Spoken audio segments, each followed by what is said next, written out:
ಶ್ರೀ ಗುರುಭ್ಯೋ ನಮಃ.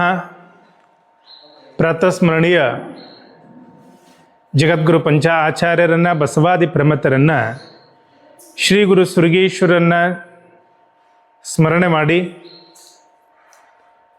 ಗುಡ್ಡಾಪುರದಲ್ಲಿ ನೆಲೆಸಿರುವಂತಹ ಜಗನ್ಮಾತೆ ಆದಿಶಕ್ತಿ ಸ್ವರೂಪಿಣಿಯಾಗಿರುವಂತಹ ವರದಾನೇಶ್ವರಿಯ ಸಾನ್ನಿಧ್ಯದಲ್ಲಿ ದಿನಾಂಕ 2/1/2026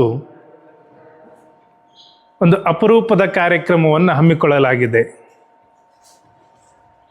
ಆ ಕಾರ್ಯಕ್ರಮ ಎಂಥದ್ದು ಅಂತ ಕೇಳಿದರೆ, ಶ್ರೀರಕ್ಷವಾಗಿರುವಂತಹ ಜಗನ್ಮಾತೆ ಸ್ವರೂಪಳಾಗಿರುವಂತಹ ಜಗನ್ಮಾತೆ ಜಗದೀಶ್ವರಿ ಆಗಿರುವಂತಹ ವರದಾನೇಶ್ವರಿ ಸಾನ್ನಿಧ್ಯದಲ್ಲಿ ಕುಂಕುಮಾರ್ಚನೆ ಕಾರ್ಯಕ್ರಮ ಹಾಗೂ ಧರ್ಮಜಾಗೃತಿ ಸಮಾರಂಭವನ್ನು ಶ್ರೀ ಗುರು ವೇದ ಗುರುಕುಲ ವತಿಯಿಂದ ಹಮ್ಮಿಕೊಳ್ಳಲಾಗಿದೆ. ಆ ಕಾರ್ಯಕ್ರಮಕ್ಕೆ ತನ್ನಿಮಿತ್ತವಾಗಿ ಬೆಳಗಾವಿ ಜಿಲ್ಲೆಯೇ ಕಾಗವಾಡ ತಾಲೂಕಿನ ಶಹಾಪುರ ಗ್ರಾಮದಿಂದ ಗುಡ್ಡಾಪುರದವರೆಗೂ ಪಾದಯಾತ್ರೆ ಮುಖಾಂತರ ತಲುಪಿ ಅಲ್ಲಿ 1ನೇ ತಾರೀಕು ಸಾಯಂಕಾಲ ಭಜನೆ ಇತ್ಯಾದಿ ಕಾರ್ಯಕ್ರಮವನ್ನು ಹಮ್ಮಿಕೊಳ್ಳಲಾಗಿದೆ. 2ನೇ ತಾರೀಕು ಬೆಳಿಗ್ಗೆ 9ರಿಂದ 12 ಗಂಟೆವರೆಗೂ ಗುಡ್ಡಾಪುರ ವರದಾನೇಶ್ವರ ಸಾನ್ನಿಧ್ಯದೊಳಗೆ ಕುಂಕುಮಾರ್ಚನೆ ಕಾರ್ಯಕ್ರಮ.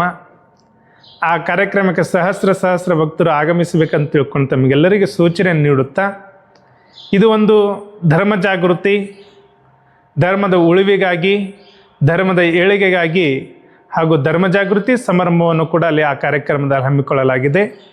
ಆ ಕಾರ್ಯಕ್ರಮಕ್ಕೆ ಅನೇಕ ಪೂಜ್ಯರು, ಗಣ್ಯಮಾನ್ಯ ವ್ಯಕ್ತಿಗಳು, ಅನೇಕ ಸಕಲ ಸದ್ಭಕ್ತರು, ವೇದ ಪಂಡಿತರು ಎಲ್ಲರೂ ಒಳಗೊಂಡಿರುವಂಥ ಒಂದು ಅಪರೂಪದ ಕಾರ್ಯಕ್ರಮ. ನಾವು ಕೂಡ ಆ ಕಾರ್ಯಕ್ರಮಕ್ಕೆ ದಯಮಾಡಿಸ್ತಿದ್ದೀವಿ. ಸಕಲ ಸದ್ಭಕ್ತರು ಕೂಡ 2ನೇ ತಾರೀಕು ಅಥವಾ 1ನೇ ತಾರೀಕು ಮುಖಾಮುಖ ಬಂದರೆ ಇನ್ನೂ ಅನುಕೂಲ ಆಗುತ್ತದೆ. ಅಲ್ಲಿ ತಮಗೆಲ್ಲರಿಗೂ ಉಳ್ಕೊಳ್ಳೋದಕ್ಕೆ ವ್ಯವಸ್ಥೆನೂ ಕೂಡ ಮಾಡಲಾಗಿದೆ.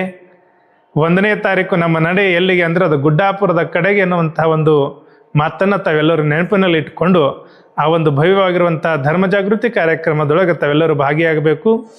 ಹೆಚ್ಚಿನ ಸಂಖ್ಯೆಯಲ್ಲಿ ತಾಯಿಯಂದರೆ ಎಲ್ಲರೂ ಕುಂಕುಮಾರ್ಚನೆ ಕಾರ್ಯಕ್ರಮದೊಳಗೆ ಕಾಗವಾಡ ಆಗಿರ್ಬೋದು, ಅತಿಣಿ ಆಗಿರ್ಬೋದು, ಜತ್ ಆಗಿರ್ಬೋದು ಹಾಗೂ ಮಿರಾಜ್ ಅನೇಕ ಸುತ್ತಮುತ್ತಲಿನ ತಾಲೂಕಿನಿಂದ ಬರುವಂಥ ಎಲ್ಲ ಭಕ್ತಾದಿಗಳು ವೇದ ಪಂಡಿತ್ ಆನಂದ ಶಾಸ್ತ್ರಿಗಳವರಿಗೆ ಸಂಪರ್ಕ ಮಾಡಿ ಆ ಕಾರ್ಯಕ್ರಮದೊಳಗೆ ನಾವು ಬಂದು ಜಗದೀಶ್ವರಿ ಜಗನ್ಮಾತೆ ಕೃಪಕ್ಕೆ ಪಾತ್ರ ಆಗ್ತೀವಿ ಅಂತ ತಿಳ್ಕೊಂಡು ತಮ್ಮ ಹೆಸರನ್ನು ತಾವು ಕೂಡ ಅವರಿಗೆ ತಿಳಿಸ್ಬೇಕಂತ ತಿಳ್ಕೊಂಡು ಈ ಮುಖಾಂತರ ತಮಗೆಲ್ಲರಿಗೂ ಸೂಚನೆ ನೀಡುತ್ತಾ 2ನೇ ತಾರೀಕು ಬೆಳಗಿನ ಜಾವ ನಾವೆಲ್ಲರೂ ವರದಾನೇಶ್ವರಿಯ ಸಾನ್ನಿಧ್ಯದೊಳಗೆ ಸೇರೋಣ ಅಂತ ತಿಳ್ಕೊಂಡು ಹೇಳಿ ತಮಗೆಲ್ಲರಿಗೂ ಶುಭವಾಗಲಿ, ಮಂಗಲವಾಗಲಿ.